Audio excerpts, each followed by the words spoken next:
Shalom, selamat siang Bapak Ibu Saudaraku. Puji Tuhan kita bertemu kembali di dalam ibadah Sabtu GKI Jemaat El Shaddai. Puji Tuhan kita bisa bertemu kembali siang hari ini. Mari saya mau mengajak kita semuanya satu di dalam doa.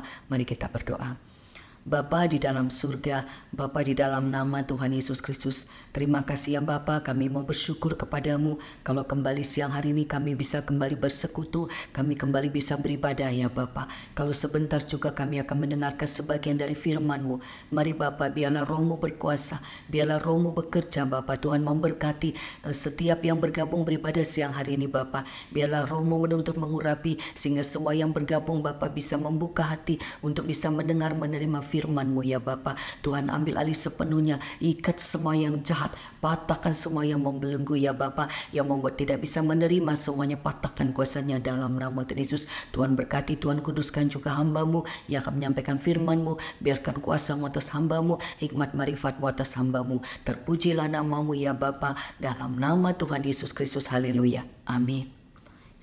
Sekali lagi shalom semuanya, puji Tuhan Bapak Ibu Saudaraku ya.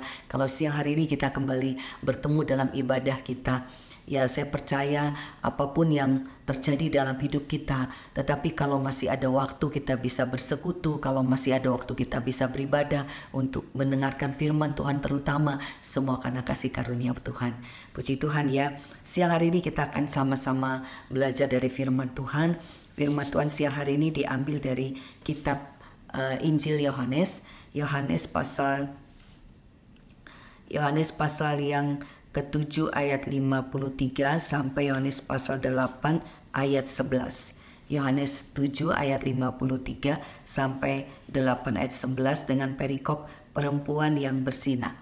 Ya saudaraku, mungkin perikop ini sudah sering juga kita dengarkan gitu ya. Tetapi kalau siang hari ini firman ini dibukakan bagi kita, biar kita sama-sama mau belajar. Saya akan bacakan firman ini. Di sini dikatakan perempuan yang bersinah. Lalu mereka pulang masing-masing ke rumahnya. Tetapi Yesus pergi ke Bukit Zaitun. Pagi-pagi benar ia berada lagi di bait Allah dan seluruh rakyat datang kepadanya. Ia duduk dan mengajar mereka. Ya saudaraku, dari kitab Injil ini sebelum perikop ini menggambarkan bagaimana Tuhan Yesus diperhadapkan orang-orang ya, bagaimana orang mempertanyakan, bagaimana orang Farisi mempertanyakan, para imam mempertanyakan. Kalau kita baca di perikop sebelumnya begitu saudaraku ya, banyak yang menolak, banyak yang anti saudaraku ya, tetapi selalu Tuhan Yesus ada jalannya. Walaupun orang menolak, walaupun orang anti, tetapi Tuhan Yesus tetap bisa sampai ke bait Allah. Ya kalau di ayat sebelumnya gitu kan dikatakan bahwa Yesus berada di bait Allah. Yesus berada mengajar di bait Allah gitu. Jadi walaupun mungkin orang menolak, walaupun orang anti, walaupun orang berlawanan, ya dari perikop ini, dari firman Tuhan ini kita melihat Yesus terus kembali ke bait Allah. Dan satu hal di sini saudaraku ya, di sini dikatakan ya bahwa dia kembali lagi, dan di sini dikatakan ia mengajar. Ya jadi dia duduk dan mengajar mereka. Ya saudaraku, saya merenungkan gitu ya, betapa Tuhan itu luar biasa begitu saudaraku. Kalau kita bisa mengerti, kalau kita bisa menyadari, Tuhan itu bukan hanya ketika Tuhan menyelamatkan seseorang saudaraku ya, saya merasakan, saya secara pribadi gitu ya, ketika Tuhan menyelamatkan dan ketika orang itu bertobat mau percaya, Tuhan itu menuntun gitu ya, Tuhan itu menuntun, Tuhan itu mengajar. Ya kalau kita baca kenapa Yesus itu mengajar, mulai dari murid-murid diajarin ya bagaimana Yesus memilih 12 murid dan Yesus berkumpul, Yesus menyampaikan firman, Yesus mengajar.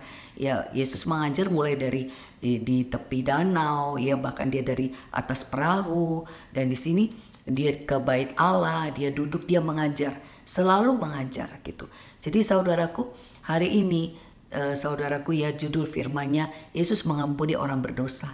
Saudaraku, Itu yang Tuhan Yesus kerjakan buat kita, saudaraku.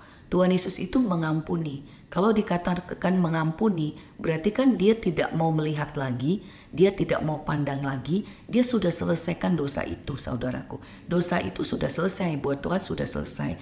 Justru tandanya Tuhan mengampuni, dia menyelesaikan dan dia menuntun manusia yang berdosa ini, yang tidak mengerti dosa, yang tidak menyadari dosa. Tuhan tuntut, Tuhan perlihatkan sampai bisa mengerti dosa, menginsafi dosa, sampai bisa bertobat dan akhirnya meninggalkan dosa dan mengalahkan dosa itu. Jadi saudara, itulah Tuhan. Kalau dikatakan dia mengampuni orang berdosa, dia menerima dan dia menolong, menyelamatkan sampai orang itu bisa keluar dari dosa, sampai orang itu bisa lepas dari dosa. Itulah bukti pengampunan Tuhan. Ya, itu bedanya. Ya, nanti kita akan melihat dari firman ini ya, bagaimana kalau orang Farisi ketika hukum itu ada, ketika dosa itu diperlihatkan, manusia hanya bisa menghakimi, oh dia orang berdosa, oh dia salah, oh dia seperti ini. Itu hanya begitu saja, saudaraku. Tetapi buat Tuhan, Tuhan sudah tahu itu semuanya salah. Tuhan punya yang lebih dari itu, bahwa Tuhan punya tujuan, dia mau menyelamatkan, saudaraku. Makanya kenapa Tuhan Yesus selalu mengajar. Tuhan Yesus selalu ada di bait Allah. Tuhan Yesus selalu mengajar, saudaraku ya. Dan di sini dikatakan pagi-pagi benar ia berada lagi di bait Allah dan seluruh rakyat datang kepadanya. Ia duduk dan mengajar mereka. Ya, jadi Tuhan siapa yang mau datang, Tuhan akan ajar. Tuhan akan didik. Jadi saya terlalu percaya. Dulu Yesus mengajar di bait Allah. Mungkin saat ini Tuhan Yesus sudah tidak bersama dengan kita, saudaraku. Tapi rohnya masih ada. Dan saya percaya sampai hari ini pun roh itu menuntun kita, mengajari kita. Ya, kenapa? Kenapa kita bersekutu? Kenapa kita beribadah? Kenapa kita digembalakan? Karena Tuhan mau mendidik, Tuhan mau mengajari. Apa yang Tuhan ajarkan? Untuk kita bisa mengerti, untuk kita bisa mengenal Tuhan, menerima kuasa Tuhan, hidup dalam kuasa Tuhan, untuk kita menyadari dosa, bisa keluar dari dosa, bisa mengalahkan dosa. Itulah yang tujuan utama Tuhan. Jadi saudaraku harus tahu, kenapa saudaraku beribadah, kenapa saudaraku butuh Tuhan. Tuhan tidak butuh kita, kita yang butuh Tuhan. Kita butuh selamat, kita butuh kekuatan Tuhan untuk kita bisa merdeka, untuk kita bisa mengalahkan dosa, untuk kita bisa menang dan keluar dari dosa itu, saudaraku ya. Jadi sampai hari ini pun Tuhan masih mengajar. Jadi Bapak Ibu Saudaraku, biarlah kita tetap tekun beribadah, setia beribadah, terus beribadah. Kenapa? Karena Tuhan mau mendidik kita, Tuhan mau mengajari kita. Jangan tinggalkan ibadahmu, saudaraku. Jangan anggap sepele ibadah, karena benar-benar saya merasakan secara pribadi bagaimana ibadah itu mendatangkan kekuatan, mendatangkan pertolongan, menyatakan kebenaran, menuntun, mendidik, mengajari. Sehingga kalau orang yang benar-benar beribadah, dia bisa mendapatkan kebenaran dan hidup di dalam kebenaran. Lanjut lagi saudaraku ya. Di sini dikatakan, maka ahli-ahli Taurat dan orang-orang Farisi membawa kepadanya seorang perempuan yang kedapatan berbuat zina. Mereka menempatkan perempuan itu di tengah-tengah, lalu berkata kepada Yesus, Rabi, perempuan ini tertangkap basah ketika ia sedang berbuat zina. Musa dalam hukum Taurat memerintahkan kita untuk melempari perempuan-perempuan yang demikian. Apakah pendapatmu tentang hal ini? Ya saudaraku, di sini saudaraku lihat ya, Tuhan Yesus mengajar. Sehingga siapa yang mau dididik, siapa yang mau belajar, dia akan mendapatkan kebenaran. Dia terima kebenaran, dia terima kuasa. Tetapi ada juga orang yang datang bukan untuk belajar, ya, yang datang hanya untuk mencobai. Karena di sini kan dikatakan mereka, ayat yang 8 ya, mereka mengatakan hal itu untuk mencobai dia. Jadi bukan untuk belajar, bukan untuk mengerti, tetapi untuk mencobai. Ya saudaraku, tadi di awal saya katakan, ya judul firman hari ini, Tuhan mengampuni orang berdosa. Bagaimana sampai benar-benar pengampunan itu? Ya saudaraku, saya percaya ketika kita berbuat dosa, Tuhan mengampuni. Setiap orang berdosa, Tuhan mengampuni. Tetapi kenapa kasih karunia Tuhan tidak bisa terjadi sempurna di dalam semua orang? Kenapa? Padahal Tuhan mengampuni. Tetapi kenapa dosa itu tidak bisa selesai? Kenapa dosa itu tidak bisa diampuni? Tidak bisa. Padahal Tuhan sudah tebus. Kenapa saudaraku? Ya karena orang tidak mau belajar, orang tidak mau tunduk, orang tidak mau mengikuti. Ada juga orang yang seperti ini, ya seperti orang-orang Farisi, ahli-ahli Taurat. Ya mereka datang bukan untuk bertobat, bukan untuk belajar, bukan untuk mengerti, tetapi hanya untuk mencobai, mengadu. Siapa yang benar, siapa yang salah.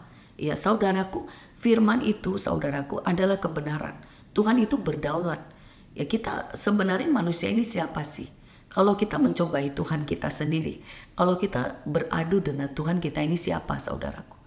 Kita ini siapa? Ya mungkin kalau berbicara dosa, berbicara salah, ya saudaraku, ya sebenarnya kita pasti akan kalah. Ya sih, buka satu ayat buat kita semua ya, dari Matius 18 ayat 11 saudaraku ya. Matius 18 ayat 11.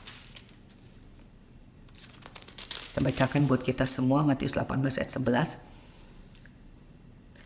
Karena anak manusia datang untuk menyelamatkan yang hilang. Jadi saudaraku, anak manusia datang untuk menyelamatkan yang hilang. Jadi Tuhan Yesus itu datang untuk menyelamatkan semua orang berdosa. Ya firman Tuhan katakan di Yohanes 3:16, karena begitu besar kasih Allah akan dunia ini, sehingga ia memberikan anak yang tunggal, supaya setiap orang yang percaya kepadanya tidak binasa, melainkan beroleh hidup yang kekal.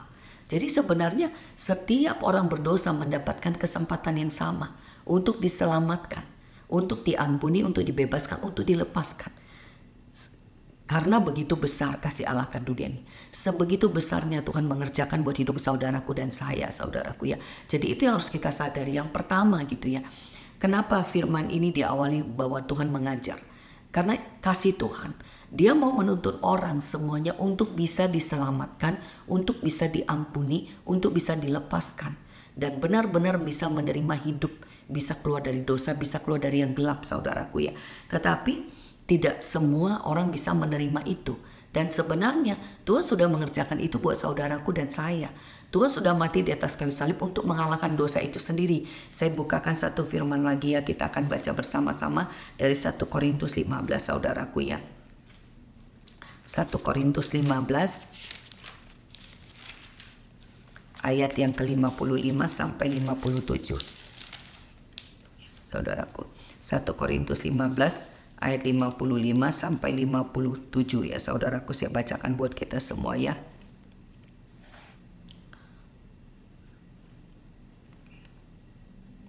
Hai maut, di manakah kemenanganmu? Hai maut, di manakah sengatmu? Sengat maut ialah dosa, dan kuasa dosa ialah hukum Taurat. Tetapi syukur kepada Allah yang telah memberikan kepada kita kemenangan oleh Yesus Kristus Tuhan kita.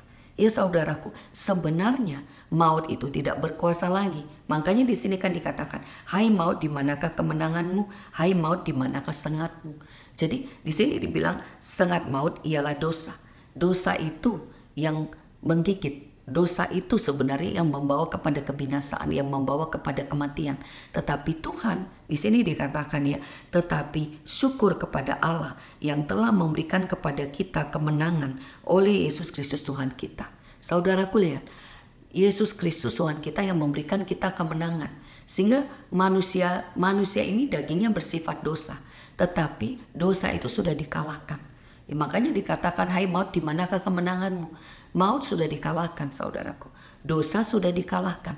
Dosa tidak lagi bisa menggigit, dosa tidak lagi bisa menjerat, dosa tidak lagi bisa menghancurkan, dosa tidak bisa lagi membinasakan. Karena di sini dikatakan syukur kepada Allah. Tetapi syukur kepada Allah yang telah memberikan kepada kita kemenangan oleh Yesus Kristus Tuhan kita. Oleh Yesus kemenangan itu diberikan buat saudaraku dan saya untuk mengalahkan dosa. Firman Tuhan sudah luar biasa saudaraku. Tetapi kenyataannya kita renungkan hidup kita.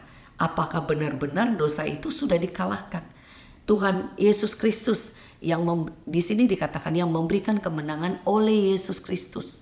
Jadi Yesus Kristus yang memberikan kemenangan. Di dalam Yesus kemenangan itu ada. Kalau tidak di dalam Yesus saudaraku, kemenangan itu tidak ada. Ya, jadi hari ini saudaraku dan saya, siapa kita yang mau mengalami kemenangan? Siapa kita yang mau mengalahkan dosa? Siapa kita yang mau keluarkan dalam dosa? Hanya satu, hiduplah di dalam Tuhan Yesus. Rendahkanlah hati, bertobatlah, datanglah kepada Tuhan. Dan di sini saudaraku perhatikan, Orang-orang Farisi, ahli-ahli Taurat, mereka tahu tentang hukum Taurat. Mereka tahu tentang kebenaran. Tetapi buat mereka itu hanya satu hukum. Dan hukum itu kan menjerat. Ya, saudaraku, tadi dikatakan ya, sangat maut itu adalah dosa gitu ya. Dan kuasanya itu karena hukum Taurat.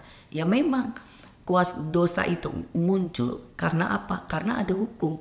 Kita tidak bisa melakukan hukum. Sifat manusia yang penuh dosa ini membuat kalah dengan dosa. Dengan adanya hukum Taurat, justru hukum Taurat itu yang akan membuat manusia malah terikat, terbelenggu. Kenapa tidak bisa melakukan? Tuhan sudah tahu sehingga Tuhan turun. Tuhan turun ke dalam dunia. Tuhan memberikan kuasanya, memberikan kekuatannya, memberikan rohnya supaya kita bisa menang. Hukum sudah diberikan, tapi manusia tidak bisa mengerjakannya. Justru di dalam kuasa Tuhanlah kita bisa mengerjakannya. Nah, di sini diperlihatkan ya bagaimana ahli-ahli Taurat itu membawa kepada Tuhan Yesus perempuan yang kedapatan berbuat zina.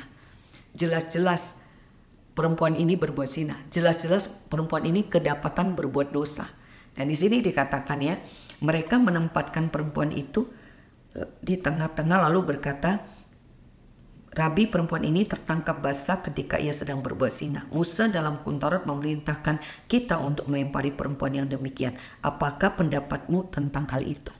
Apakah pendapatmu tentang hal itu? Saudaraku, sudah pasti kalau orang berbuat dosa, upah dosa adalah maut. Sudah pasti saudaraku. Seharusnya memang binasa. Memang seperti itu. Tetapi Tuhan datang untuk menyelamatkan. Tuhan datang bukan untuk membinasakan. Bicara berdosa saudaraku, semua manusia berdosa ya, bukan hanya yang kedapatan berbuat zina aja saudaraku. Dia kedapatan, orang lihat dia. Yang lain berbuat dosa juga tidak saudaraku. Berbuat dosa juga. Ketika orang tidak percaya kepada Tuhan pun, dia sudah berdosa. Kenapa dia tidak percaya kepada Tuhan? Dia tidak tunduk kepada Tuhan. Dia tidak menyembah Tuhan. Tetapi manusia tidak menyadari bahwa dia orang berdosa. Ya, firman Tuhan katakan di kitab Roma ya, mungkin kita akan baca bersama-sama. Roma 3 ayat 23 saudaraku ya. Saya bacakan buat kita semuanya ya, Roma 3 ayat 23. Di sini dikatakan ya, karena semua orang telah berbuat dosa dan telah kehilangan kemuliaan Allah. Karena semua orang telah berbuat dosa dan telah kehilangan kemuliaan Allah. Semua orang tanpa terkecuali. Yang kedapatan, yang tidak kedapatan. Kalau kedapatan karena kelihatan aja dia sedang berbuat zina. Kedapatan. Tapi pada dasarnya di sini firman Tuhan katakan semua orang telah berbuat dosa dan telah kehilangan kemuliaan Allah.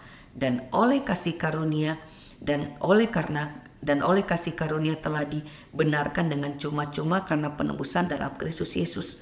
Kristus Yesus telah ditentukan Allah menjadi jalan pendamaian karena iman dalam darahnya. Hal ini dibuatnya untuk menunjukkan keadilannya karena ia telah membiarkan dosa-dosa yang telah terjadi dahulu pada masa kesabarannya. Saudaraku, karena kesabaran Tuhan, kita mendapatkan kasih karunia Tuhan. Dan Tuhan itu adil. Dia tahu manusia tidak mampu. Sehingga dia berikan. Dia turun ke dalam dunia sebagai manusia di dalam Yesus Kristus untuk menjadi jalan perdamaian. Tanpa Yesus kita tidak bisa berdamai. Tapi ayat 23 ini katakan semua orang telah berbuat dosa dan telah kehilangan kemuliaan Allah. Jadi siapa orang berdosa? Kita semuanya. Kedapatan tidak kedapatan, kita sebenarnya pada dasarnya orang berdosa. Dari sini dikatakan kalau orang ini membawa perempuan yang berbuat zina ini, dan dikatakan Taurat Musa katakan perempuan yang kedapatan berbuat zina dilempar pakai batu. Seperti itu kan. Bagaimanakah pendapatmu mengenai hal ini? Dia katakan begitu ya. Dan mereka mengatakan hal itu untuk mencobai dia supaya mereka memperoleh sesuatu untuk menyalahkan dia, untuk menyalahkannya. Tetapi Yesus membungkuk lalu menulis dengan jarinya di tanah. Saudaraku, lihat ya. Ini perempuan yang kedapatan berbuat dosa. Ini ahli Taurat, orang Farisi. Saudaraku, kelihatannya dia yang berdosa. Ini tidak berdosa. Tapi saudaraku, dia juga sama. Dia tidak percaya kepada Tuhan Yesus. Ketika orang tidak percaya, sama aja berbuat dosa. Jadi sebenarnya dia memperlihatkan kamu berdosa. Padahal ketika kita menunjuk orang, kamu berdosa, sebenarnya kita pun berdosa. Apa bedanya? Jadi kalau kita mengatakan hukum Musa, katakan lempar dia. Oke, dia berbuat zina dilempar pakai batu. Tapi kalau kita juga punya dosa yang lain, apa bedanya? Jadi yang kedapatan berbuat dosa dengan yang tidak kedapatan sama-sama berbuat dosa. Dan di sini dikatakan ya, dan ketika mereka terus-menerus bertanya kepadanya, ia pun bangkit berdiri dan berkata kepada mereka. Saudaraku lihat, ketika terus-menerus saudaraku, kita satu yang harus kita sadari dari firman-firman tadi, bahwa Tuhan itu mengampuni dosa, bahwa dosa itu sudah dikalahkan, bahwa semua manusia ini berdosa, saudaraku. Sehingga ketika kita cuman mau menghadapkan kepada Tuhan, Tuhan dia berdosa, dia begini, kita selalu menunjuk. Saudaraku, tanpa sadar, kita tidak menyadari bahwa kita pun orang berdosa. Makanya kenapa Tuhan katakan, ampuni. Kenapa Tuhan suruh kita mengampuni orang lain? Ya, firman Tuhan kata, doa Bapa kami katakan, kami mengampuni setiap orang yang bersalah kepada kami seperti Tuhan mengampuni. Ya saudaraku, kenapa kita harus mengampuni orang lain? Karena kita pun hidup karena belas kasihan, karena pengampunan Tuhan. Kalau Tuhan tidak mengampuni kita, kita tidak selamat. Sama aja kalau kita tidak mengampuni orang lain, saudaraku, sama aja kita juga tetap ada dalam dosa. Ya karena pada dasarnya semua kita berdosa. Jadi kalau kita mau tunjuk siapa yang berdosa, siapa yang mau ditunjuk, dan siapa yang mau dihukum, sebenarnya semuanya harusnya dihukum. Ya makanya di sini ketika mereka terus-menerus mempertanyakan itu, saudaraku hati-hati. Ketika kita terus-menerus mempertanyakan dan menunjukkan, oh dia berdosa, oh dia berdosa, oh dia berdosa. Hati-hati saudaraku. Siapa kita? Apakah kita tidak berdosa? Ya, apakah kamu tidak berdosa ketika kamu terus menunjuk kepada orang lain? Jadi hari ini kita mau sama-sama belajar. Bicara dosa, kita harus sadar semua orang berdosa. Ketika ada orang yang kedapatan berbuat dosa, dosanya kelihatan saudaraku. Apakah dia lebih berdosa dari yang dosanya tidak kelihatan? Ya seolah-olah, oh yang berzina lebih berdosa. Sementara yang tidak menghormati, yang tidak menghargai, tidak berdosa. Sama saudaraku, sama. Sama-sama berdosa. Dan saudaraku lihat di sini kan, ia pun bangkit berdiri, lalu berkata kepada mereka, barang siapa di antara kamu tidak berdosa, hendaklah ia yang pertama melemparkan batu kepada perempuan itu. Lihat, Tuhan Yesus dahsyat ya. Tuhan Yesus dahsyat. Tuhan tidak katakan bahwa hukum itu tidak berlaku. Hukum itu tetap berlaku saudaraku. Ya kan kalau bicara kepada hukum Taurat harus dilempar. Ya memang benar, kebenarannya seperti itu. Tapi kan Tuhan Yesus datang bukan untuk menghancurkan orang berdosa, bukan untuk membinasakan. Tuhan Yesus datang untuk menyelamatkan. Tuhan Yesus datang untuk mengampuni. Tuhan Yesus datang untuk menyelamatkan. Dan kalau bicara orang berdosa, kedapatan tidak kedapatan, pada dasarnya kita berdosa. Ketika Tuhan Yesus berdiri, dia katakan apa? Saya bacakan kembali. Barang siapa di antara kamu tidak berdosa, hendaklah ia yang pertama melemparkan batu kepada perempuan itu. Dahsyat Tuhan kita, adil Tuhan kita. Dia katakan, siapa yang tidak berdosa, dia pertama kali. Berarti kan saudaraku, siapa kita? Kita nggak punya hak untuk menghakimi. Firman Tuhan katakan dialah hakim. Dialah yang menghakimi. Dia yang punya hak untuk membalas saudaraku. Kita tidak punya hak. Kenapa? Karena kita sama-sama orang berdosa. Makanya akhirnya Tuhan katakan, ya siapa yang tidak berdosa, dia pertama lempar. Nah, kalau hari ini itu juga diperhadapkan, mungkin kita melihat sekeliling kita, kita terus menghakimi, oh orang itu, oh anakku, oh suamiku, oh istriku, oh ini. Semua kita lihat dan semua kita katakan. Mungkin juga kita bawa ke hadapan Tuhan. Tuhan kenapa dia begitu? Tuhan kenapa dia begitu? Saudaraku, bagaimana kalau Tuhan kembalikan? Ya sudah, kalau kamu tidak ada berbuat dosa, lempar. Hakimi dia. Bukan bunuh, tapi kan di sini kan hendaklah yang pertama melemparkan. Ya udah lemparkan itu. Hukum dia. Saudaraku, betapa sebenarnya Tuhan menghindarkan kita dari penghakiman. Tuhan menghindarkan kita dari hukuman. Tuhan mau menyelamatkan kita. Bukan berarti hukum itu tidak berlaku. Hukum itu berlaku. Justru karena hukum itu berlaku, siapa kita? Kita tidak bisa tunduk kepada hukum. Tidak bisa kan firman Tuhan katakan, ketika satu orang bersalah kepada satu bagian hukum itu, dia bersalah kepada semuanya. Jadi ketika orang mencuri, dia bersalah kepada semuanya. Dan siapa kita? Apakah kita tidak punya kesalahan? Apakah kita tidak punya dosa? Jadi kalau hari ini firman Tuhan mengajarkan ini, saudaraku, Tuhan mau menyelamatkan orang berdosa. Tuhan mau mengampuni, Tuhan mau menolong. Siapa kita kalau kita menghakimi? Kalau kita terus menghukum? Bagaimana kalau itu dikembalikan kepada kita? Hari ini, saat ini mungkin keadaan kita bisa aja baik. Selangkah ke depan, siapa yang tahu? Ketika kita diuji, apakah kita bisa bertahan? Apakah kita bisa tetap baik? Saudaraku, tidak ada yang tahu. Hari ini mungkin kita tidak marah. Hari ini kita tidak kecewa. Besok, gak ada yang tahu. Gak usah besok. Saat ini, nanti malam, kita gak tahu, saudaraku. Karena seringkali saya juga belajar bagaimana ketika saya menilai, menghakimi, dan Tuhan perlihatkan ternyata kamu pun melakukan kesalahan yang sama. Ya, makanya Tuhan katakan jangan menghakimi. Karena ketika kamu menghakimi orang lain yang berdosa, kamu pun melakukan kesalahan yang sama. Jadi saudaraku lihat, Tuhan katakan siapa yang tidak berdosa, dia yang pertama kali melemparkan. Dan apa yang terjadi, saudaraku? Di sini dikatakan lalu ia membungkuk pula dan menulis di tanah. Ya, Tuhan Yesus tidak berbuat apapun. Tuhan Yesus diam. Tuhan Yesus menunggu. Ya, saya percaya ya, Tuhan dalam setiap tindakannya, apapun yang Tuhan kerjakan, Tuhan mau setiap kita mengerti, belajar. Ya, menyadari kalau Tuhan izinkan sesuatu terjadi, kalau Tuhan hardik, kalau Tuhan tegur, kalau Tuhan ingatkan, Tuhan cuma punya tujuan satu, supaya menyadari. Dan di sini saudaraku lihat ya, tetapi setelah mereka mendengar perkataan itu, pergilah mereka seorang demi seorang, mulai dari yang tertua. Akhirnya tinggallah Yesus seorang dengan perempuan itu yang tetap di tempatnya. Ya, saudaraku lihat, ketika Tuhan memperkatakan itu, akhirnya satu persatu pergi. Satu persatu pergi dari yang paling tua. Ya, saya anggap berarti dari yang paling tua, yang paling bijaksana mungkin ya, yang lebih dulu mengerti, meresponi. Begitu menyadari, pastinya kan malu. Ya, siapa? Ya, aku pun orang berdosa. Akhirnya pergi.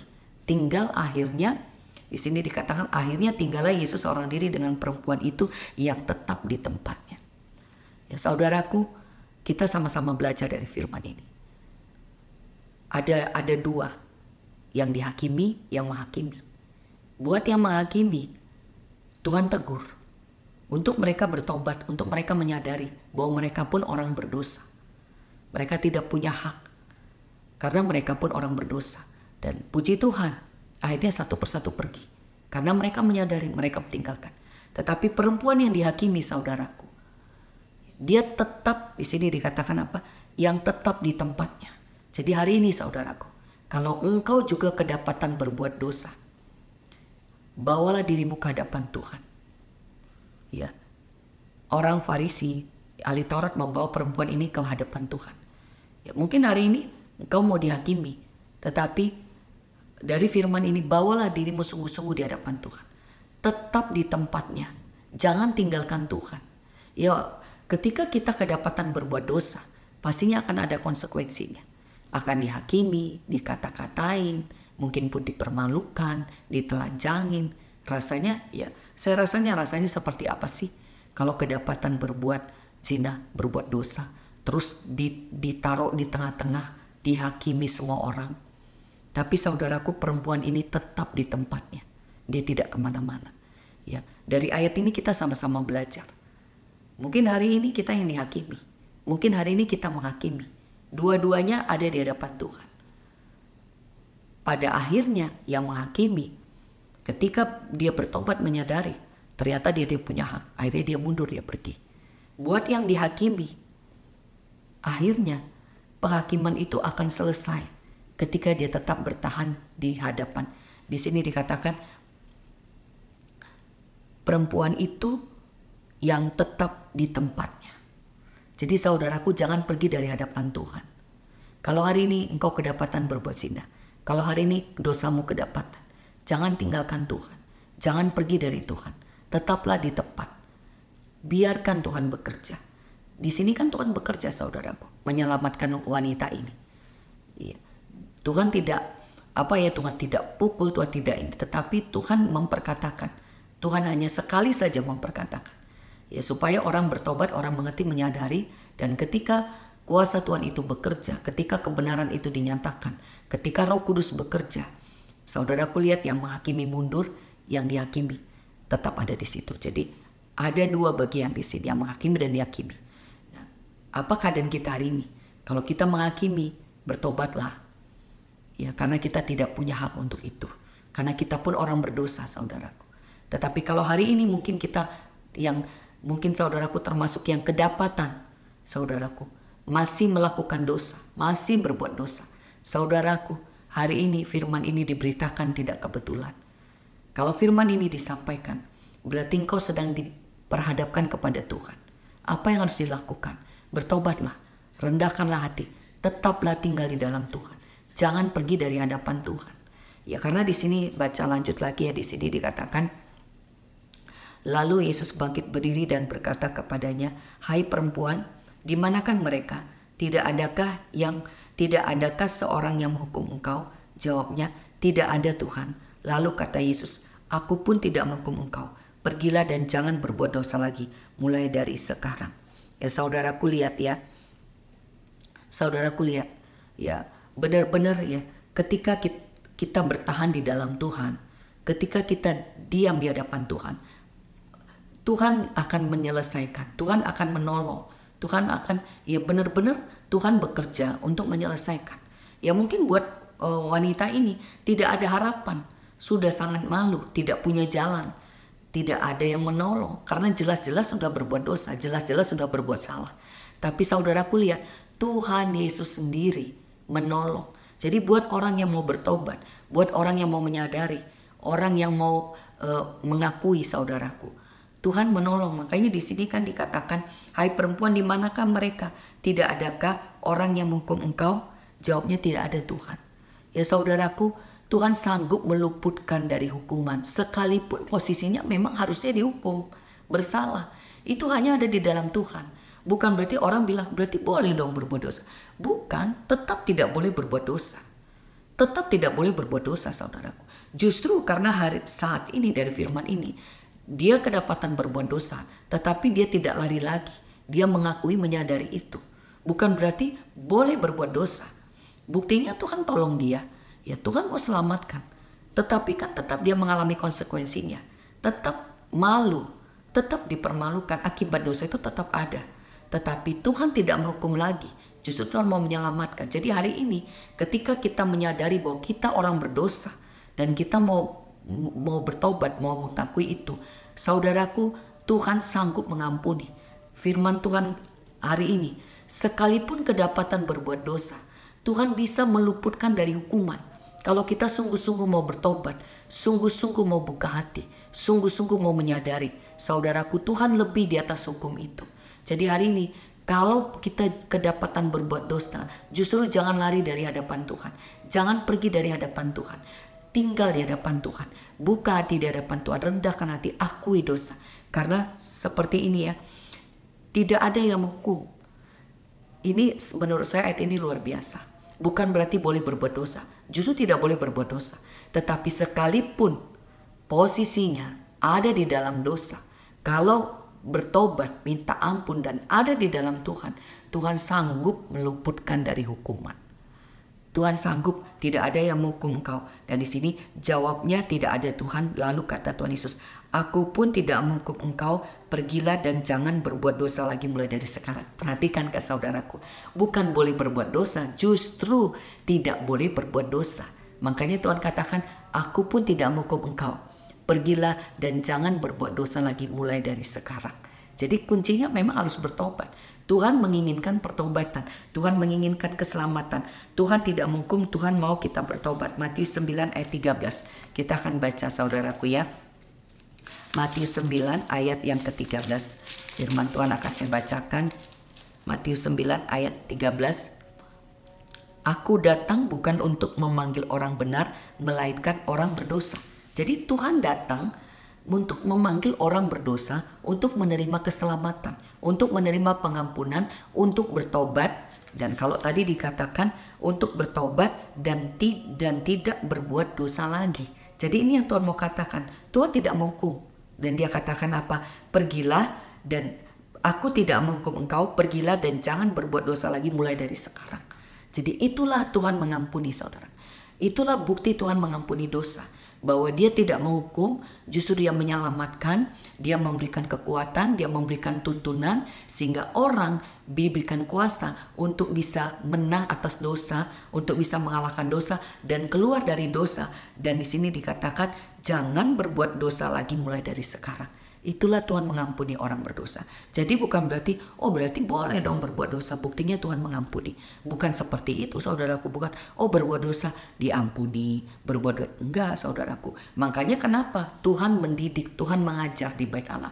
Tuhan menuntun supaya orang mengenal kebenaran. Supaya orang tahu yang benar. Supaya orang memilih yang benar dan hidup di dalam kebenaran. Jadi ini dia firman-Nya ya saudaraku ya. Kalau dikatakan Tuhan menyelamatkan orang berdosa, Tuhan mengampuni orang berdosa, itulah yang Tuhan kerjakan buat saudaraku dan saya. Pada dasarnya semua orang sudah berbuat dosa dan kehilangan kemuliaan Allah. Tuhan datang untuk mengembalikan manusia kepada kemuliaannya, dilepaskan dari dosa. Sehingga ketika orang berdosa datang kepada Tuhan, Tuhan tidak menghukum, justru Tuhan mengampuni, melepaskan, dan Tuhan mau tidak berbuat dosa lagi. Itu yang Tuhan kehendaki dalam hidup kita. Tuhan mengampuni kita, menyelamatkan kita, menuntun kita, mengajari kita, mendidik kita, memberikan kita kuasa supaya kita bertobat, supaya kita mengenal kebenaran, hidup di dalam kebenaran dan tidak berbuat dosa lagi. Itulah keselamatan yang dari Tuhan. Itulah pengampunan yang dari Tuhan. Jadi kalau Tuhan terus menyelamatkan orang berdosa, saudaraku, siapa kita kalau kita menghakimi orang berdosa? Ya, biarlah hari ini kita sama-sama belajar. Bagian kita bertobat, mengakui dosa, menyadari hidup di dalam kebenaran dan tidak berbuat dosa lagi. Kalau kita melihat orang berbuat dosa, justru harusnya kita punya belas kasihan. Harusnya kalau Tuhan aja mengampuni aku, menyelamatkan aku juga harus punya belas kasihan buat orang. Sehingga akhirnya kita juga punya beban buat orang, dan kita juga mendukung supaya orang justru bertobat dan dia lepas dari dosanya. Bukan untuk menghukum, bukan untuk menghakimi, bukan untuk menghancurkan, bukan untuk dirajam, bukan saudaraku. Jadi ini firman-Nya hari ini saudaraku. Biarlah kita belajar, biarlah kita mengerti, biarlah kita tahu apa yang Tuhan kerjakan dalam hidup kita. Bagaimana Tuhan mau menyelamatkan dan mengampuni orang berdosa. Jadi supaya kalau itu yang Tuhan kerjakan di dalam setiap kehidupan manusia, dalam kehidupan saudaraku dan saya, biarlah kita juga belajar mengerti, menyadari ketika kita melihat dosa, ketika kita melihat orang berbuat dosa, apa yang kita lakukan? Apakah kita menghakimi atau kita terbeban dan kita akhirnya juga mendukung, mendorong supaya orang itu juga bertobat, orang itu mengenal kebenaran dan dia keluar dari dosa. Dan tandanya kita milik Tuhan Yesus. Tandanya roh Tuhan ada dalam hidup kita saudaraku. Kita saling mengasihi, kita saling mengampuni, kita saling mendukung, kita saling menguatkan. Kita bukan lagi saling menghancurkan, bukan lagi saling menggigit, saling membinasakan, bukan lagi saling menghakimi, bukan lagi saling menghukum. Tetapi kita harus saling mendukung, saling menguatkan, saling menopang supaya kita semuanya bisa ada dalam keselamatan. Puji nama Tuhan, ini firman yang Tuhan yang bisa dibagikan hari ini. Biarlah firman ini menjadi berkat bagi kita semuanya. Mari kita satukan hati kita satu di dalam doa. Tuhan Yesus, terima kasih ya Bapa.